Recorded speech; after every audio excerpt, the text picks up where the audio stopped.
Isang maulang madaling araw mga kapatid, Nina Ongpauco, News 5 correspondent. Andito tayo ngayon sa kahabaan ng Padre Burgos, dito yan sa Maynila, kung saan pasado ng alas 2 ng madaling araw ay sumalpok ang isang sasakyang ito sa isang concrete barrier dito yan sa kahabaan ng Maynila. At kung mapapansin nyo, wasak na wasak talaga ang harapang bahagi na ito, dahilan kung bakit sa ngayong oras ay nakabalandra pa rin ang sasakyan.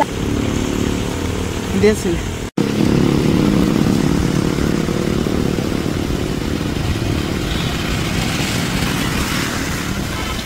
Ito kasama nga natin ang MDPEU kung saan kasalukuyang kinukuha na nila ang sasakyang ito na nakabalandra sa kalsada. Mga kapatid, mag-ingat at maging alerto sa pagmamaneho ngayong tag-ulan. Mula dito sa Maynila, nagbabalita mula sa News 5, Nina Ongpauco.